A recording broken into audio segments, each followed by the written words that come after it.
yo de un lugar donde no pudiera vivir mi homosexualidad con libertad, la de Luis, hablo, yo me voy a nado y sin nada. Entiendo que hay gente desafortunadamente que se viene a nado sin nada porque tiene que comer algo. Pero yo me iría a nado, literalmente. Yo creo que tu personalidad, tu persona, tu identidad se construye sobre el amor y, por supuesto, en la gente a la que amas. Y en el momento en que a ti eres sospechoso por amar a quien amas o de repente puede estar mal visto, te están negando la identidad y por lo tanto te están negando el ser tú mismo. El hostigador nunca va solo. Nunca he conocido a un señor o a un chico o a una chica que caminando solo por la vida hostigue o se meta con un gay. Siempre hay un grupo. Con lo cual, esto lo que me viene a mí personalmente a decir es que el hostigador es un cobarde. De vez en cuando, qué bien nos sienta a las hormigas cuando algunas veces tenemos un ratito de cigarras, ahora se diría un poco empoderamiento. Pues muy bien, a mí me gustaría ser cigarra, pero tengo que reconocer el hormiguismo que hay dentro de mí. Yo os planteo, ¿el hermano mayor es un asesino en serie?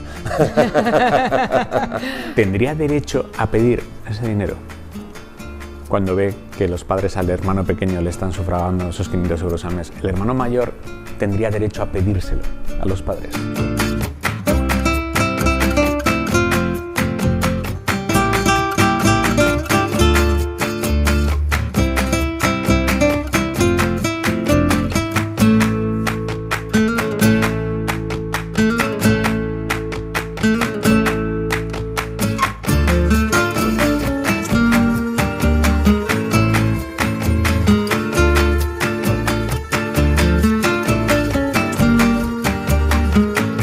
Venga, estamos, hago claqueta yo, ¿vale? Venga. Tómate algo, sí, eso. Aparte con ruidito, ¿sabes? Con ruidito, sí. El último con ruidito. ¿Ha entrado el ruido? Es verdad que se te está cayendo esto un Sí, poco. estás un poquito despechugate. Venga, Babrocho. Venga, dale. Qué pena. No puede estar desbocado. El que quería... Él quería eso ya. Hoy que me da peinado los pelos Pero es que del pecho. casi enseñabas pezón, ¿eh? Sí, ¿no? Sí. ¿Ahí? ¿Cómo lo ves? ¿Tenéis algún piercing en el pezón? Piercing en el pezón, yo no, tú. No, yo no. Estamos grabando, ¿eh? Sí, lo sé. Por eso. Vale, Por eso lo pregunto. Por eso. Faltaría. ¿Tú ves que yo en la vida normal Estoy preguntando esas cosas. ¿Alguien tiene un piercing en el pezón aquí? No. Yo lo estoy dejando. Luis Merlo, buenas noches. Buenas noches. Carmen Mañana, ¿cómo estás? Encantada de estar aquí con vosotros. Qué alegría teneros aquí. Ángeles Caballero, buenas noches. tal? Y Manuel Javois, muy buenas. Muy buenas, ¿qué tal? Bueno, Carmen Mañana, directora de la revista Glamour. Luis Merlo, actor fantástico. Que por cierto, estás ahora en el Teatro Alcázar con Un Dios Salvaje. Alcázar haciendo Un Dios Salvaje, que es una función llena de humor y de muchísima rabia. Y eso está bien, porque que te hagan reír, pero que te venenen un poquillo el mundo en el cual más nos reflejamos siempre, que es el de la pareja y el mundo de la pareja y de los padres, ¿no? Entonces estoy con Natalia Millán, que es obligado a decirlo, Clara Sánchez, Juana Lumbreras, dirigidos por Townsend. Qué bien. Pues nada, maravilla. estamos ahí contentos, felices. Qué bien, qué bien. Bueno, venga, empezamos con los dilemas. ¿Quién quiere empezar? ¿Carmen, por ejemplo? Me encanta porque cuando digo quién quiere empezar, todo el mundo mira hacia abajo. ¿Sabes? Pero en cuanto hago ahí conexión visual con alguien...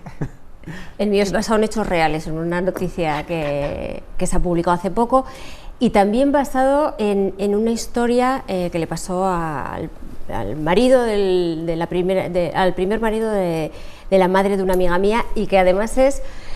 ¿Vosotros sabéis esta gente que sueña que se le cae un diente, que va desnudo por el instituto, que no acaba la carrera, estos sueños recurrentes? Pues este es mi sueño angustioso, mi versión del sueño de que se te cae un diente. O sea, pero el tuyo es real.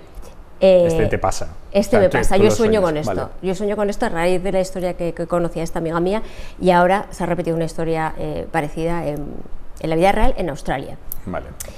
Una madre que sale con sus hijos, unos en paddle surf, ¿no? Y otros en kayak. Entonces van ella sola, que tiene 47 años, con 3 niños. Uno de 13, uno de 12 y una niña de 8. Salen a la mar y bueno, en principio el día calmado, tranquilo, se alejan y de repente empieza una tormenta inesperada y se encuentran ahí en mitad de la tormenta, en mitad del mar, con chalecos salvavidas, pero eso en un kayak y en unas tablitas de paddle surf.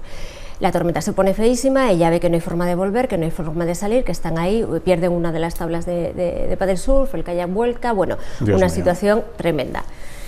Entonces ella se ve ahí con los 3 niños y la situación de decir qué hace en mitad de la tormenta cuando ha perdido una de las tablas, el kayak ha volcado, ella tiene 3 niños.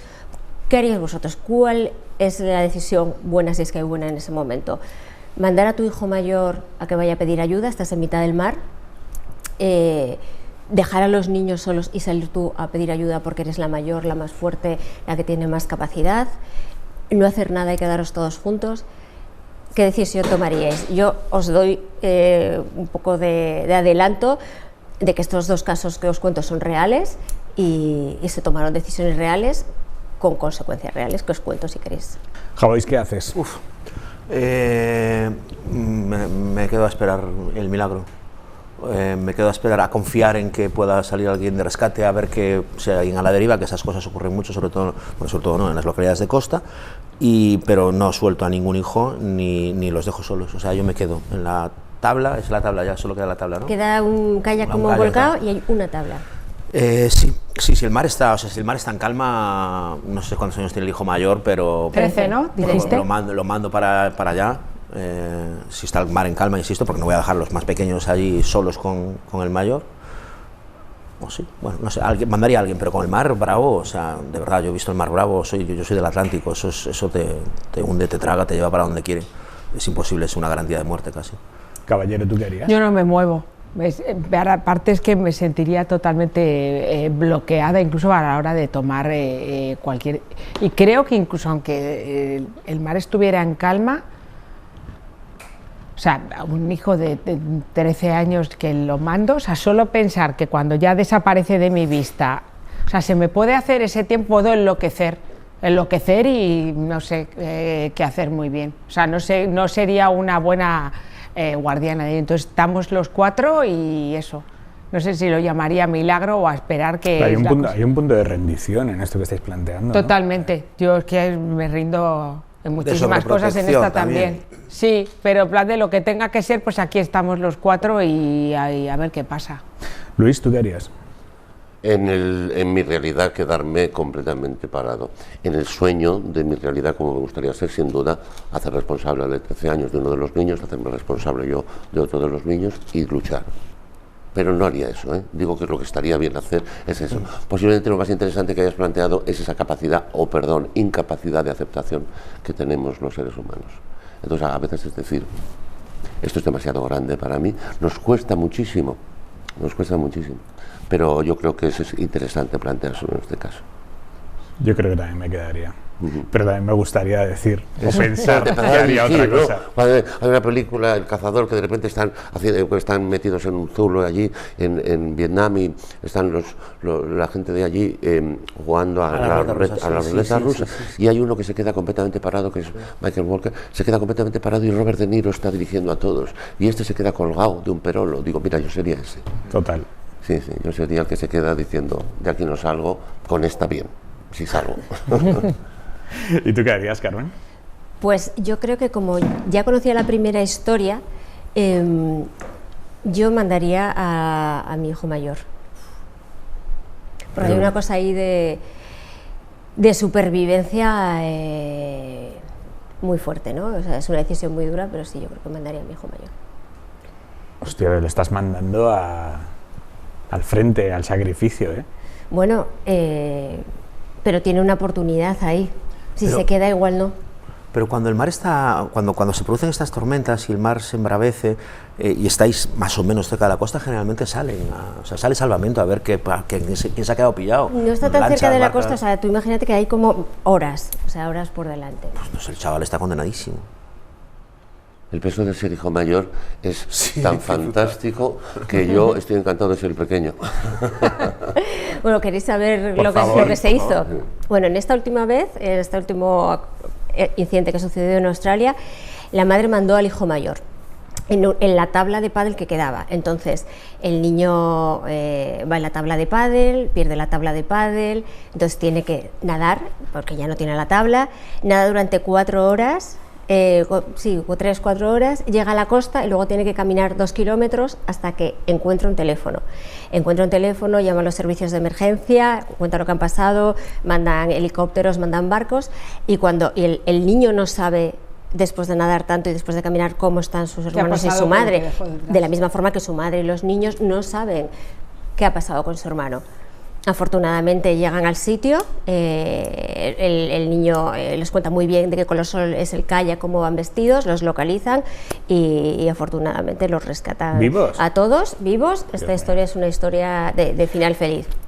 La historia que yo conocí es un poco distinta, es un barco, hace 40 años, no llevan radio, no llevan nada, iban 2 niños mayores, ¿no?, como de 13 y 12, y 2 niños muy pequeños, de 4 años, que es uno de los hijos y un amiguito de los hijos. Entonces lo que hace el padre es mandar a los 2 hijos mayores a que busquen ayuda en la costa y él se queda con los niños pequeños. Y en esta historia los 2 hermanos mayores son un chico y una chica. El chico lo encuentra un barco, en la vuelta lo encuentra un barco, lo rescata, la hermana llega a la costa, sube un acantilado, tal, pero desgraciadamente en esta historia no hay final feliz, y cuando vuelven a buscarlos ya se han ahogado el padre de los Joder, niños. qué agonía. Ya os digo que era un poco bajonera. Es pesadillesco, además, sí. Sí, de Es todas bajonera maneras, en las 2 ocasiones el padre o la madre deciden poner a trabajar a los adolescentes, ¿no? Quiere decir, ¿qué haces cuando tienes unos niños pequeños? Dices, no voy a poner a trabajar a estos y no voy a trabajar yo. Eso es lo que dice normalmente un padre en esa situación. No, la verdad es que es tremenda la historia. ¿Sabéis cuál es mi pesadilla recurrente? Ahora ya no tanto, pero hace años la tenía mucho. Que empezaba a bajar por unas escaleras, no de caracol de estas muy estrechas, sino escaleras de caracol, pero anchas, y me perseguía una bruja tipo maléfica. Y no se terminaban nunca las escaleras, y yo seguía bajando y no se terminaba nunca. Y yo esa pesadilla... ¿Y te apoyabas en el pasamanos y hacías esto de saltarlas de bares en bares? Eso se lo sueño mucho. O sea, en vez de bajarlas corriendo, apoyarte y saltar como de rellano a rellano casi, ¿sabes? ¿En serio? Sí, eso lo sueño un montón. Y sigue habiendo. También sí, pero también escapando de algo. Yo, si me permitís, os cuento que dejé de tener el por qué dejé de tener una pesadilla recurrente. La pesadilla recurrente de todo actor que hace fundamentalmente teatro es que no llega a la función, que no se sabe la función. Dice, ¿por qué me ponen a mí a hacer esta función si no me la sé? Si el público ya está sentado, ¿qué pretenden que haga? Y es una angustia. No llego al teatro, siempre es recurrente en muchos actores. Y entonces yo dejé de tenerla porque, por circunstancias que no vienen al caso, me veo obligado a hacer de un día para otro el protagonista de Las amistades peligrosas con un pinganillo, sin saberme movimientos, ni textos, ni nada. Entonces, pelo significa de un día para otro, por circunstancias que son largas de contar. Y entonces es curioso porque por el pinganillo me iban las actrices, 2 actrices, diciéndome mi texto y me daban como acotaciones de ánimo. Y entonces me decían, y ahora con confianza vos dijisteis. Y yo decía, y ahora con confianza vos dijisteis. Era una cosa tremenda. Digo, no me deis más ánimos porque la estoy cagando. Y entonces, después de aquella experiencia, hubo 2 veces que tuve este sueño recurrente y algo de lo poco consciente que estaba en el sueño, etcétera, decía, pero si esto yo lo he vivido y llego perfectamente. Y nunca más he vuelto a tener ese sueño. ¡Ostras, qué bueno! Sí, porque yo dije, las veces que lo he tenido, no recuerdo, hace mucho que no lo tengo, es decir, yo he sobrevivido perfectamente, no a este sueño, a esta realidad, algo en mi cabeza, y lo he anulado, no he vuelto a tenerlo nunca más. Y los actores con los que trabajo, concretamente 2 de ellos, siguen teniendo esa pesadilla. O sea, que tienes que vivir la pesadilla y sobrevivirla para no volver a soñarla. Si es necesario, mejor seguir soñando, siempre. Ya he contado alguna vez aquí que hay una pesadilla recurrente entre los periodistas de radio que hemos hecho boletines informativos, ¿sabéis? Cada hora un boletín, de no llegar. De que estás por el pasillo de la radio y escuchas las señales horarias, claro, eso es un lío increíble. Nunca me ha pasado, o sea, nunca he llegado tarde a un boletín, pero esa pesadilla la he tenido muchas veces, de no llegar al boletín y escuchar pi, pi, pi, y estar o en la redacción o donde sea. Curioso. Bueno, caballero, venga, tu dilema. Vale, mi dilema. Mi dilema es un dilema real que lo manda una oyente, que es una oyente que por motivos de trabajo vivió hace unos años en Guinea Ecuatorial. Entonces, bueno, ella está allí trabajando y un día está dando un paseo con una amiga por la playa. están las dos paseando tranquilamente, es un día estupendo y pasan de repente por una zona que hay una urbanización. Y en esa urbanización ven que hay un adolescente que las llama. Ellas miran para atrás, le saludan y el chico le dice: ¿queréis venir a tomar algo al bar? Entonces a ella les llama la atención varias cosas. Uno, que ese chaval, ese adolescente, tiene un acento español, o sea, parece un nativo nacido en España, no tiene nada de acento que lo pueda identificar con una persona de un país como Guinea Ecuatorial, y les llama la atención que lleva una camiseta de la selección española de fútbol. Y el chico dice que está de camarero en el bar que hay ahí en esa urbanización, con un chiringuito que hay de la playa que pertenece a esa urbanización. ¿El chaval es negro o es blanco? Es negro. Vale. Ellas van a tomarse algo al bar. Entonces de repente este chico se pone a hablar con ellas le preguntan: oye, qué bien hablas español, y él dice que es que su padre vivió durante muchos años en España, él no ha vivido en España, pero que ha aprendido el idioma escuchando el español de su padre. Y este chico, que tiene 16 años, les habla de que él, aparte de tener su trabajo como camarero en ese bar, luego su familia se dedica a la agricultura, o sea, al campo, que él echa una mano y vive también del campo echando una mano a su familia, o sea, en ese sentido no tiene ningún problema económico, pero este chico es homosexual. Y entonces, digamos que Guinea Ecuatorial, por lo que me cuenta esta oyente, la homosexualidad no está penada, pero sí es algo que está visto con bastantes reparos. De hecho, él, la relación que tiene con sus padres es buena y de hecho no es un tema que se haya hablado abiertamente en casa, pero los padres saben que su hijo es homosexual. Claro, el padre le ha hablado a su hijo de lo que es España, no solo España como país, sino que aquí está aprobado el matrimonio igualitario, de cómo es la vida que puede tener una persona homosexual. Entonces este chico está pensando que él está en un país donde económicamente, o sea, tiene las necesidades cubiertas, tiene una buena relación con la familia, pero no puede ejercer su libertad en ese sentido tan importante. Y le pregunta a estas dos amigas, que las dos son españolas y que están en Guinea por motivos de trabajo, si creen que él debería probar y mudarse a España. Y vivir con la libertad de que le gusten otros hombres y de poder tener un novio o las parejas que considere oportuno, o quedarse en un país como Guinea, donde no podrá o tendrá muchísimas dificultades para verbalizar y para tener una relación con otro chico, porque siempre habrá que taparlo. Y de hecho, por lo que me cuenta la oyente, en Guinea, como digo, aunque no está penalizado la homosexualidad, pero sí es habitual que haya agresiones a personas homosexuales, donde muchos padres tienen relativamente normalizado el hecho de que si un hijo o una hija le dicen que le gustan las personas de su mismo sexo, les lleven a una especie de gurús para reconvertirlos, y donde es bastante normal que los padres adviertan a hijos o hijas, pues búscate o haz, ¿sabes? Invéntate un novio o una novia, aunque luego tú de tapadillo y hay que no te pillen. Bien, entonces, el dilema... Le pregunta a estas chicas: vosotros como españolas, que estáis aquí además, y tal y como lo que me ha contado mi padre, pero vosotras sí, que sois de allí, ¿me animaríais a ir y a ejercer mi libertad o me animaríais a que me quedara? ¿Pero te pide consejo o te pide ayuda? No, te pide consejo, que se lo está planteando seriamente porque él ya tiene 16 años y desde luego tiene muy claro que le gustan los hombres. Vale, Carmen, ¿qué harías?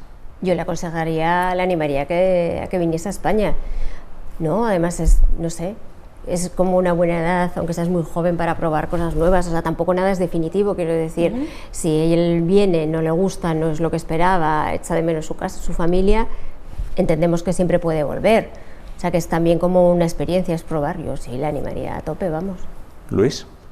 yo de un lugar donde no pudiera vivir mi homosexualidad con libertad, la de Luis, hablo, yo me voy a nado y sin nada. Entiendo que hay gente desafortunadamente que se viene a nado sin nada porque tiene que comer algo, pero yo me iría a nado, literalmente, sí, porque me parece que dices, me da igual, vuestra cultura ya en el siglo XXI se ha convertido en incultura, es un tipo de estupidez, ¿no? Verdaderamente, pero la vida puede ser muy difícil para gente que aún hoy vive esta circunstancia. No es nada fácil. El que quiere entonar o hablar de su vida personal o privada es porque a lo mejor tiene, en mi caso, una voz que puede ser algo pública y puede servir. Es de lo único en mi vida privada de lo que hablo, pero lo defiendo con toda la fuerza del mundo porque me parece que hay gente que aún todavía tiene ese problema, pero no en países que puedes decir subdesarrollados, no, en países muy desarrollados, ¿no? Entonces yo sí a nado. Javois. Yo creo que tu personalidad, tu persona, tu identidad se construye sobre el amor y por supuesto en la gente a la que amas, y en el momento en que a ti eres sospechoso por amar a quien amas, o de repente puede estar mal visto, te están negando la identidad y por lo tanto te están negando el ser tú mismo. Así que hay que huir de los lugares en los que eso sea sospechoso siempre, y me vendría a España. Es cierto que en España últimamente está habiendo ahí una cierta ola creciente de lo que los ultras llaman desacomplejamiento, pero que no es otra cosa que esos hostigamiento, insultos en público y demás, pero sigue siendo desde luego un buen lugar, un buen país para, no el país perfecto porque eso no existe todavía, pero uno de los mejores países en los que vivir tu homosexualidad, y yo le aconsejaría que se fuese, porque solo eres tú mismo cuando realmente puedes explicarle al mundo y actuar delante del mundo como tú realmente eres. Y en el momento en que eso se te pone trabas, se te está negando una parte fundamental y bueno, pues genera frustración, genera muchos problemas que puedes evitar yéndote de ese país.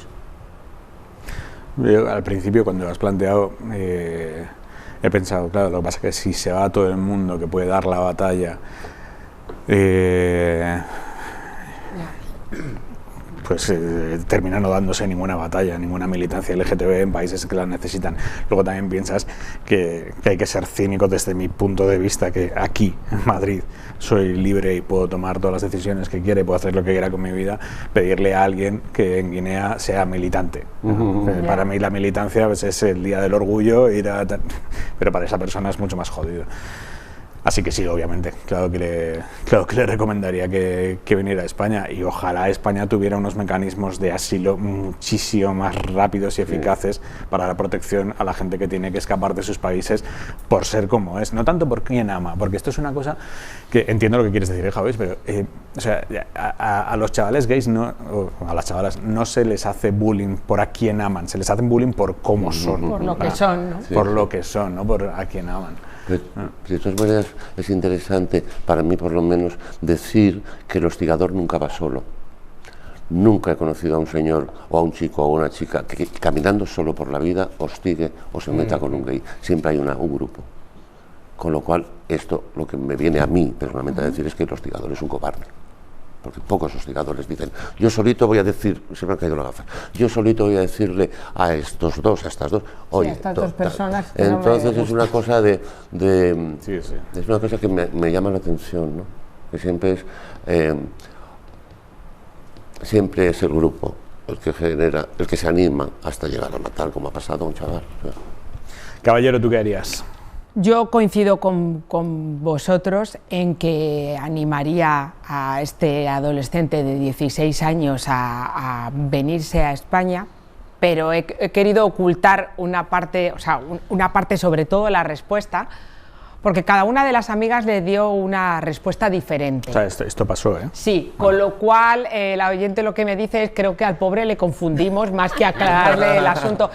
Pero quien argumentó que sí,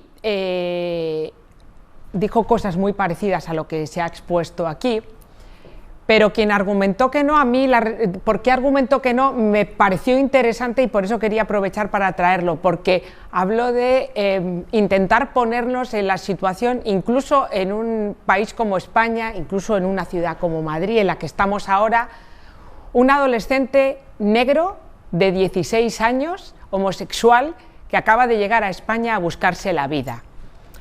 Y eso da muchísimo vértigo. Entonces, quien le dijo que no es, tienes, y no quiero resultar frívola, pero tienes el pack completo de lo que ahora mismo en este país tan avanzado y en esta ciudad tan moderna está siendo también víctima de hostigamiento, racismo, homofobia, etc. Entonces, la que le argumentó que no es, mira,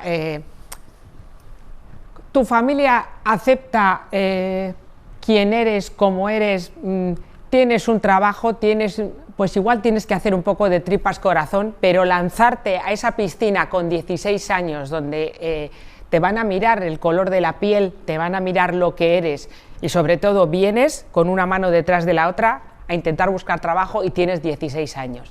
Y me parecía interesante porque muchas veces eso desde nuestro privilegio podemos decir, bueno, claro, lánzate, pero claro, si no haces el check de todas las cosas que tiene por edad, por falta incluso de formación académica, es vete, mujer, algo encontrarás. Bueno, quizá lo que encuentras son miradas, son comentarios en este país que tiene muchas cosas buenas y otras que no tanto. Pero siempre va, o sea, siempre va a ser menos malo que la represión. Yo apuesto física, que sí, como te he dicho, pero me parece que tal y como aparte el oyente argumentó, ¿sabes? Me lo contó como si fuera o sea, muy bien porque ella dijo que sí, o sea, quien lo dijera, que no sé si era ella o la otra persona, pero quien dijo que no, qué argumentaba. Y eso me hizo también reflexionar, ¿no? De cuando tendemos a, bueno, aquí es facilísimo. Bueno, yo como mujer blanca, heterosexual, no estoy para dar lecciones a nadie en muchísimas cosas, en esta menos. Entonces, que te pidan tu opinión sobre este tema es un poco también brocha gorda de, venga, ánimo. Bueno, es interesante ese punto, por eso para mí es muy importante la posibilidad que él tiene de volver, que él siempre, o sea, yéndose sabiendo que él siempre va a poder volver. Yo creo que merece la pena intentarlo todo en esta vida, ¿no? Que esta vida merece la pena arriesgarse para poder vivirla como quieres vivirla. Pero es verdad que para mí lo importante en este caso es saber que él siempre va a tener la posibilidad de volver si aquí no le sale bien, si efectivamente llega y no se siente bien, no se siente acogido, no acaba de poder construir la vida que él quiere, se siente mal, echa de menos su vida, su familia, o sea que no es un viaje sin retorno. Pero si existe la posibilidad de retorno, yo creo que merece la pena intentarlo, hay que intentarlo. Sobre todo porque no sabemos qué le puede pesar más, o sea, estamos en un país, y ya no me quiero poner más intensa de lo que ya soy el habitual, ¿no? Pero estamos en un país en los que hay líderes políticos que están diciendo que en España sobra gente. Entonces quiero decir, fácil no va a ser. Sobra gente, y gente como esta persona le sobra a un montón de gente de la política y votantes de esas formaciones políticas. Sí, pero sigue siendo uno de los mejores países del mundo para ser gay. Lo digo por hacer un poco de abogado del diablo, pero también por mostrar una cara tenebrosa que por mucho que digamos, ay, qué horror, pues hay gente que está apostando por eso y votando por eso con una alegría tremenda. Y eso bueno, me da pero que luego yo pensar. creo que en las urnas no le salen tan bien como esperan, ¿no? Porque poner puertas a un bosque sale normalmente mal. Yo pienso que con 16 años, en mi recuerdo de mis 16 años, es una camiseta y todo por delante. Y si había que dormir en la calle, se dormía, ¿eh? Yo, desde mi privilegio, siempre tengo una familia más o menos estructurada, no es una familia de locos la mía, pero lo que quiero decir es que creo que incluso para estar menos mal y no llegar a estar bien, es mejor jugársela a esa edad, ¿no? Es mejor jugársela. Venga, Luis, tu dilema. Mi dilema es bastante vulgarcillo, pero lo planteo hablando de mi abuela. Este es un caso real. Obviamente mi abuela fue una mujer que tuvo gran éxito en la época de la posguerra, y entonces hubo una movida grande que determinados actores y actrices y autores como Jardiel Poncela, las hermanas Montenegro, mi abuela María Fernanda Ladrón de Guevara, etcétera, como no existía doblaje para el mercado sudamericano y español, se iban a Hollywood y entraban por la noche, pobrecitos míos, entraban por la noche en el mismo decorado de la Metro Goldwyn Mayer donde por el día Norma Shearer había hecho a Madame X, y mi abuela protagonizaba Madame X en español. Y entonces, claro, eran como los hermanos pobres, entre comillas.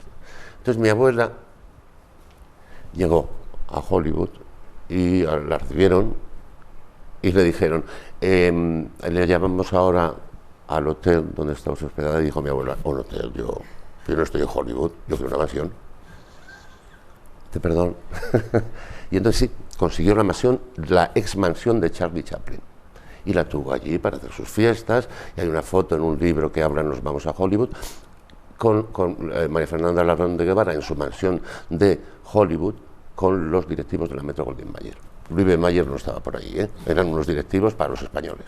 Pero el caso es que vivió esa experiencia así, todos volvieron llenos de oro, ella tuvo que volver a nado, todos volvieron llenos de oro, ella volvió a nado, llena de deudas. No es así, estoy dramatizando un poco, pero todos llegaron cargados de bienes y ella no trajo ninguno. Y la pregunta es, ¿cigarra o hormiga? Cigarra siempre. Yo no me queda más remedio porque ya no tengo edad para llegar a ser hormiga. Pero si os cuento el final, después de que opinéis, os cuento el final. Después. Jauis, ¿dices?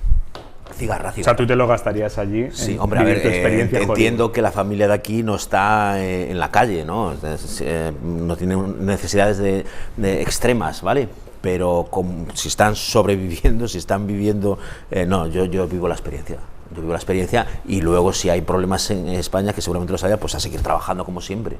Pero esa experiencia y lo que acabas de contar hay que vivirlo siempre, porque aparte a veces hasta le da sentido a tu vida. Una vida más o menos, no estoy hablando de tu abuela, pero en mi caso una vida de picar y de trabajar y tal y cual, y de repente que tienes un sueño que lo estás viviendo de 15 días, de 4 meses, de 6 meses, pero lo vives a tope, lo gastas a tope, es dinero que tú estás ganando honradamente con tu trabajo y viviendo un sueño. Sí. Carmen. No esperábamos menos, Jauis. Pues yo tengo una respuesta para mí y otra respuesta para los demás. Eso está muy bien. Para los demás, cigarra, por supuesto, o sea, que lo disfruten a todos. O sea, me parece genial lo que ha hecho tu abuela. Es su vida, su trabajo, su esfuerzo, disfrútalo, vívelo, llévate eso en la mochila. Joder, esa historia para toda tu vida, tú te lo has currado, te apetece vivirlo así, por supuesto que sí. Yo para mí misma, hormiga, porque yo tengo una mentalidad de pobre que no consigo sacarme de la cabeza, creo que no voy a conseguir sacármelo. Pero yo nunca. creo que es la mentalidad de pobre la que te hace creerse rico 6 meses, 1 año. Es decir, esa mentalidad de decir, esto a lo mejor no se repite nunca más. No, pero mi mentalidad de pobre es como, joder, todo el dinero que voy a poder llevar, aunque mi familia esté bien, pero pienso con este dinero lo que podría hacer, lo que podría ayudar, lo que podría construir. Hay algo en mi mentalidad de pobre que me bloquearía esa posibilidad. Intentaría hacer un poco 50-50. Un híbrido. Un híbrido, un poco en vez de la mansioncita. El chalet. El chalet. Una pequeña mansión, un pequeño yate. Caballero, ¿tú qué harías? Bueno, yo hago y haré el hormiguismo. Yo sí, Hormigas pero es siempre muy necesario tener amigos y amigas cigarras. Totalmente. A los que usurpar sus mansiones. Pero sí, a mí no. Pero cuando lo has dicho estaba pensando, ojalá también de vez en cuando... Qué bien nos sienta a las hormigas cuando algunas veces tenemos un ratito de cigarras, ahora se diría un poco empoderamiento. O sea, de cómo que hotel, yo me merezco una mansión. O sea, yo y lo primero que he dicho es, ¿qué jefa? O sea, porque claro, oye, porque tú vas allí, vas a trabajar, pero a ti que un hotelito, una habitación de hotel, no, yo quiero una mansión, que es lo que... Entonces a mí eso me gustaría, a mí también pero creo que me saldría cigarra. 1 o 2 veces en mi vida, entonces hormiga, y además le tengo muchísimo miedo en mi caso ahora por mi situación laboral, al dios de los autónomos, entonces me cuesta mucho decir que no, siempre pienso entonces esto me va a acabar pasando factura, pero una cigarrita cerca, sí. Yo cigarra. Mira los sellos Por que eso cigarras. me viene fenomenal. Mira los sellos que, pues muy bien. A mí me gustaría ser cigarra, pero tengo que reconocer el hormiguismo que hay dentro de mí. Yo cigarra, o sea, yo no quiero morirme con pasta en el banco, quiero decir, quiero disfrutarla y trabajo muchas horas en el día a día para no pegarme algunas fiestas, pero algunas muy generoso, cosas. Aymar Bretos. No, pero quiero decir, o sea, quiero disfrutarlo y quiero dentro de unos años pensar, he hecho estas cosas y me he pegado estas, ¿no? Estos caprichos de ir a no sé dónde, vivir tal experiencia.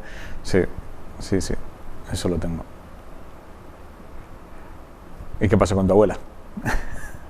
Se murió siendo cigarra, no fue una experiencia aislada. Yo decir, si soy honesto, que en mi caso lo haría mucho peor que ella. Yo me iría al hotel y vendría sin un duro. Directamente. Sí, sí, estoy convencido de ello. Ella fue cigarra y tuvo la suerte, porque cuando eres cigarra tienes que tener, lo que tú has dicho, fundamental, el auspicio de alguna hormiga. Entonces ella tuvo la suerte de contar con mi tía Amparo Ribelles para el resto de su vida y su vejez, en el cual pues la mantuvo a partir de unos años que ya no trabajó como una reina.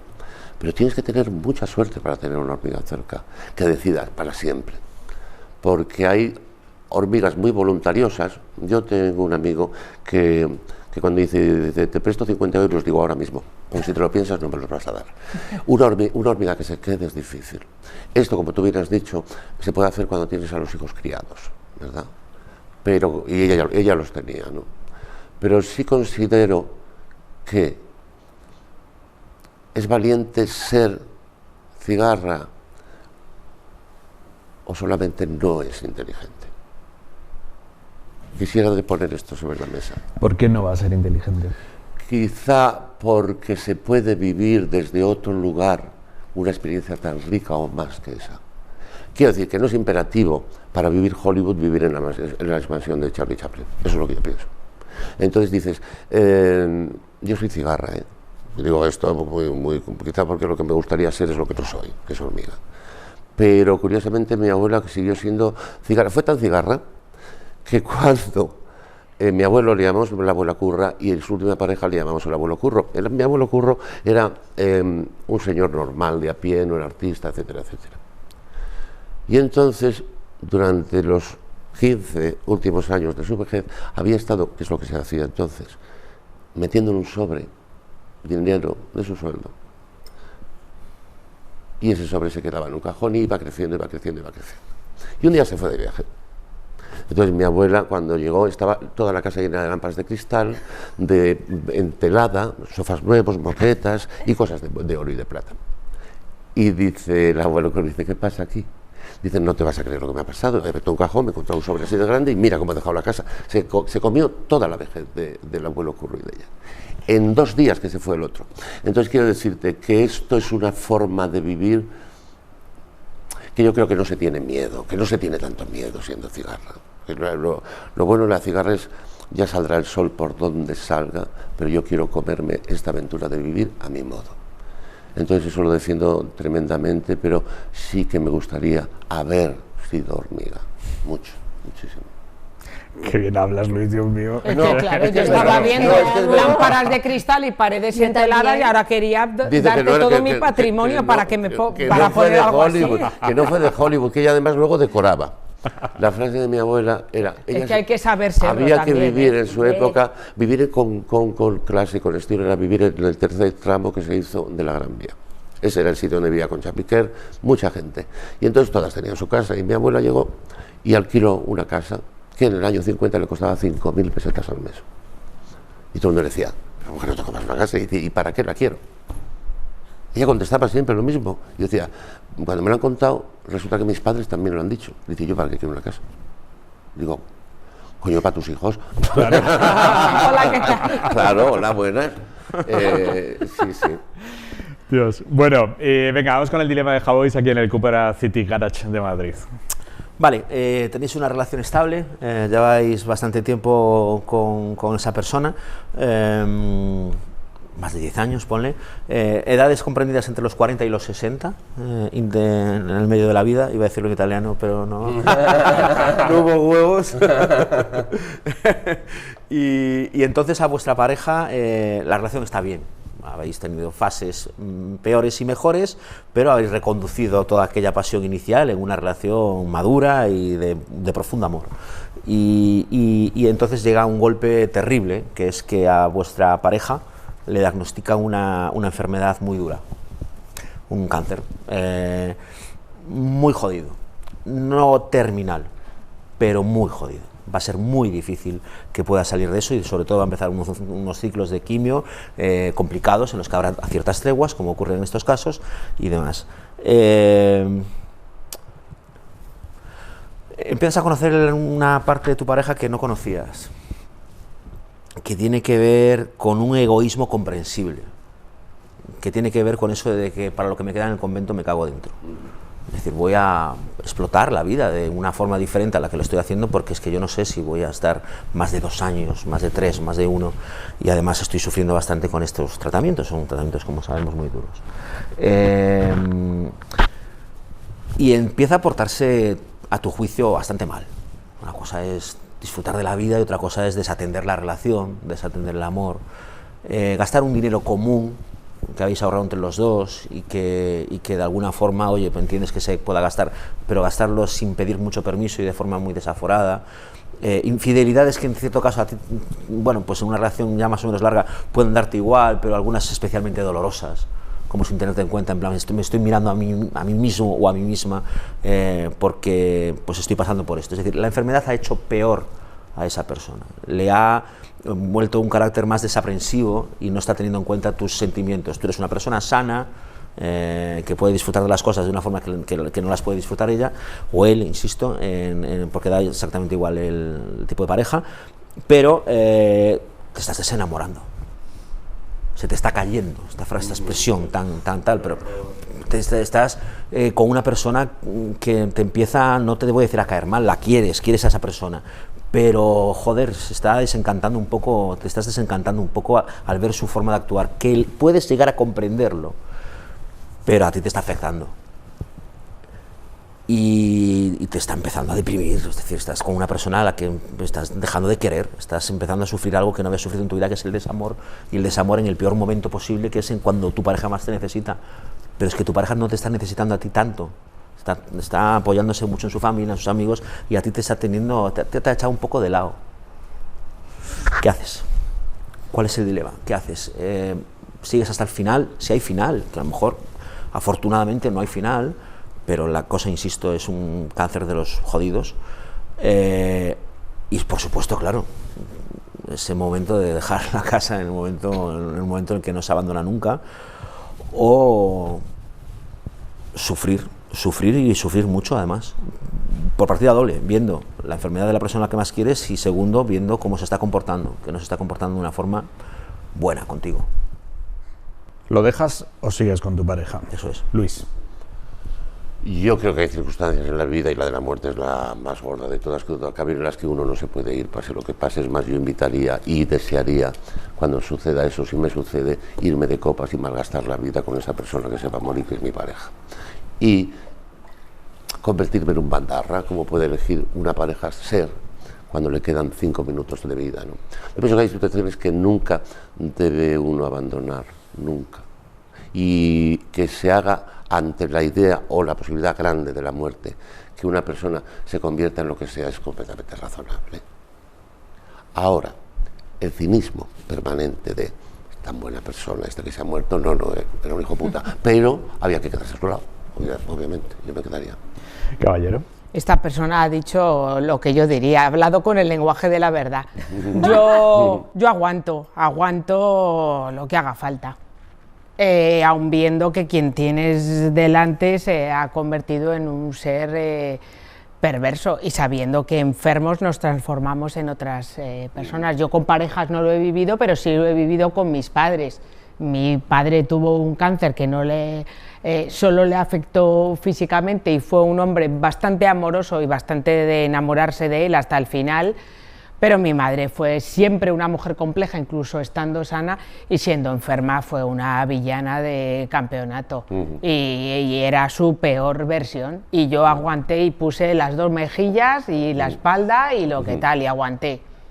Y estoy contenta de haber aguantado. Siempre se queda uno contento de eso. Estoy contenta, pero también me parece que otra persona hubiera decidido, aquí te quedas bonita, que no hay quien te aguante. Sucedió y lo comprendí también.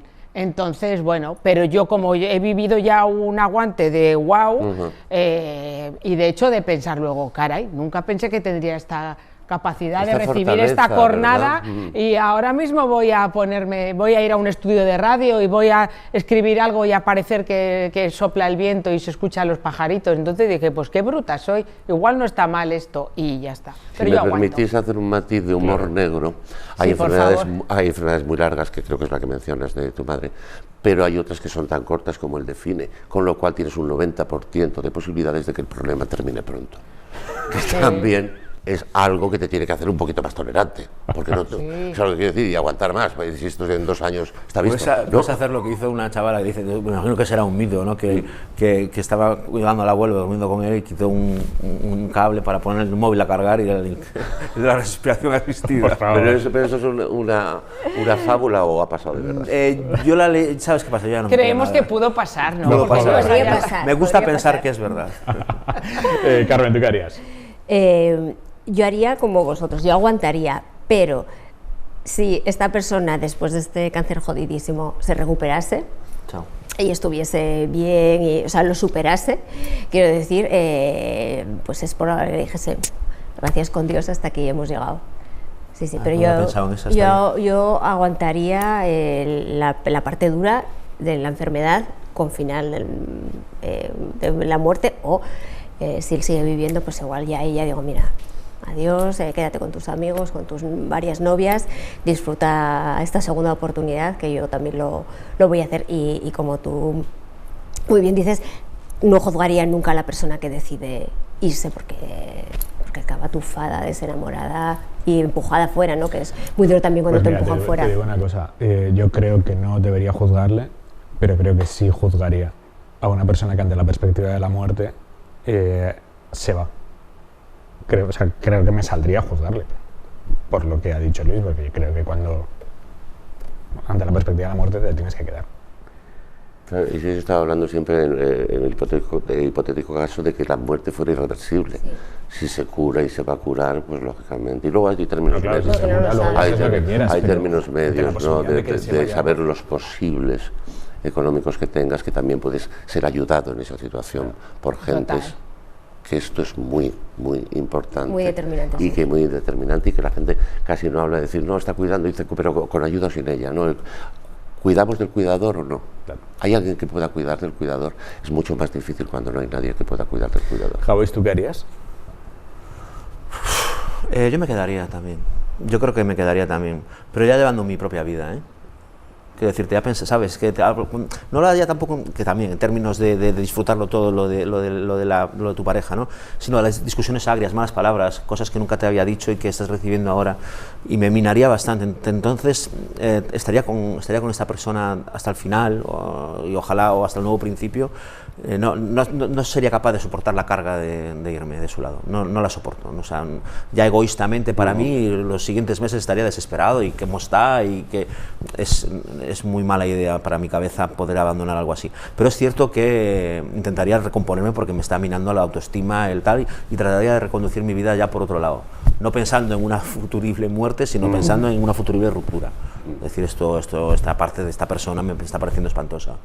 Entendiendo que está en un estado, pero no, va más allá, no es que estoy aquí delirando, no. Se ha revelado, hay una parte muy, muy, muy egoísta que tú no vas a ser capaz de remontar aunque ella o él sane. Venga, mi dilema, el último de la noche. Este me lo manda Rafael, que es un oyente. Muy bien. La verdad es que me ha mandado 5 dilemas y son buenísimos Por todos. parte, tío. Solo os voy a ir, vamos, Un beso, aprovechando Rafael. como el cerdo. Tenéis 2 hijos, ¿vale? 18 y 22 años.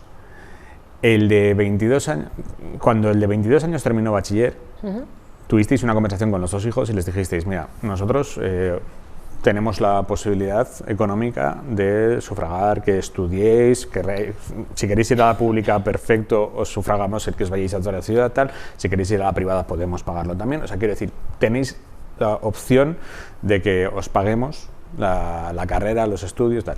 El mayor decide no estudiar y se pone a trabajar en una cosa física, digamos, que le da buena pasta. Y se monta su vida, se mete incluso en una entrada para una casa, le va yendo muy bien. A los 4 años, cuando el mayor ya tiene 22 y el pequeño tiene 18, el pequeño decide estudiar y se va a otra ciudad. se va a una universidad pública pero en otra ciudad, y para pagarse esa vida en esa otra ciudad, tú le tienes que dar 500 euros al mes. Y ahí surge un dilema dentro del matrimonio, y es, le estamos dando 500 euros al mes al menor, no se los hemos dado al mayor, ¿deberíamos darle 500 euros al mes al mayor también? Igual que se lo estamos dando al menor. Han sido decisiones libres las que han tomado, pero nosotros deberíamos compensar también al mayor por esos 500 euros al mes que le damos al niño menor. Tú puedes, ¿no? O sea, tienes capacidad. Tú puedes. Tú puedes. O sea, sus padres pueden perfectamente disponer de ese dinero. Sí. Yo sí. Yo sí, porque ya, o sea, conmigo se ha hecho así.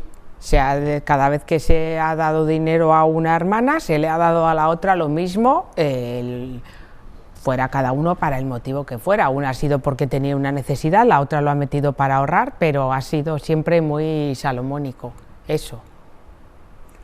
Yo creo bastante en la asimetría. Yo creo Sí. que hay hijos que necesitan, por circunstancias a veces azarosas, simplemente, más y otros menos. Y si uno está trabajando y el otro no, pues necesita el que está estudiando lo necesita más que el otro.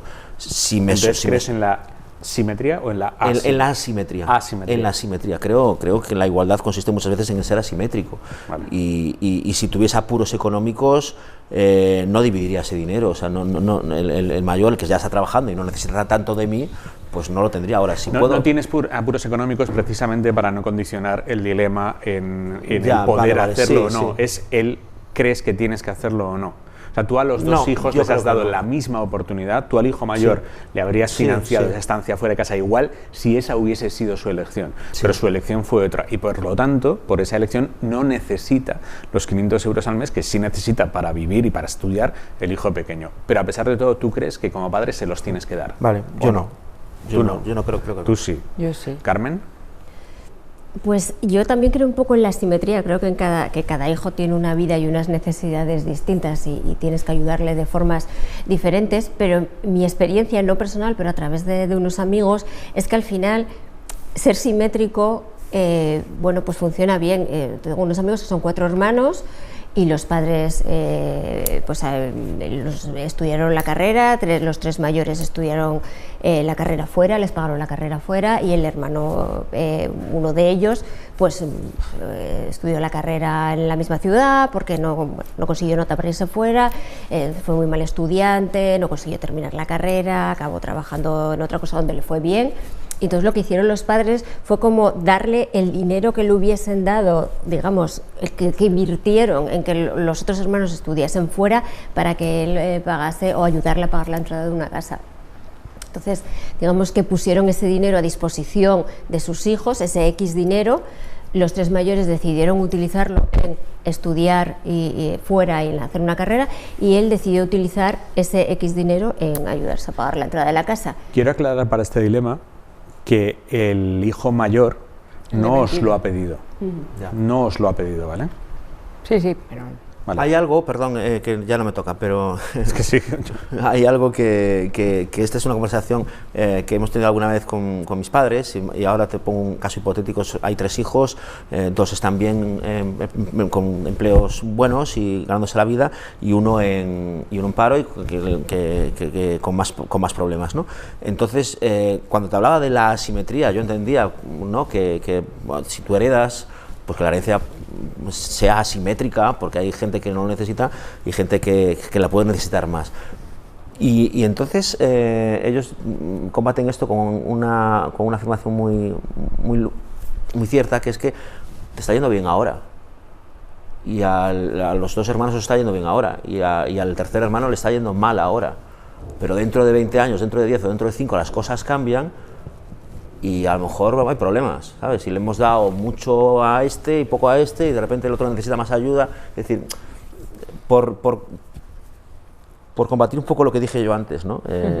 Pero imagínate que a ese hermano de tu dilema, pues eso, acaba la carrera y consigue un gran puesto directivo y gana mucha pasta, y el otro está ganando bastante menos pasta.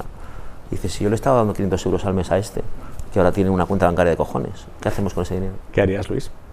Hombre, es que aquí hay un verbo fundamental: pueden o no pueden. si la familia holgadamente puede ayudar a los dos hijos, quizá de una manera más romántica y no tan regulada, al pequeño le da 500 euros todos los meses y al mayor posiblemente en Navidades le da 5.000. ¿Sabes lo que quiero decirte? O tiene un problema con la casa y acuden en su socorro, en su ayuda. Y quizá no haya que hacer esa cosa tan distributiva, tan organizada, de decir, si yo doy 500 euros a mi hijo pequeño, se los tengo que dar al mayor, pero en definitiva, de la mejora y del avance de la vida del mayor tampoco me puedo despistar, que te conté mi estupidez, ¿no? ¿Por qué? ¿Qué necesidad? Y yo os planteo, ¿el hermano mayor es un asesino en serie? tendría derecho a pedir ese dinero cuando ve que los padres al hermano pequeño le están sufragando esos 500 euros al mes? ¿El hermano mayor tendría derecho a pedírselo a los padres? Yo creo que sí. Es jodido, ¿eh? Ya. O sea, no necesitan menos. No, en este momento lo yo necesitan. creo que derecho no. Yo creo que derecho, en un principio el derecho es decir, si tú ayudas a mi hermano pequeño con esta situación, me tienes que ayudar a mí con otra muy distinta. Derecho, a priori no. Vocación de hacerlo o de pedirlo, vocación de pedir tenemos todos. Claro. Pero Carmen, derecho no creo. Yo creo que derecho como tal, no. Pero bueno, no me parecería raro que el hermano mayor dijese, oye, pues este dinero es un dinero de apoyo a los hijos, de ayuda, mi hermano lo utiliza en esto, yo lo puedo utilizar en otra cosa como apoyo.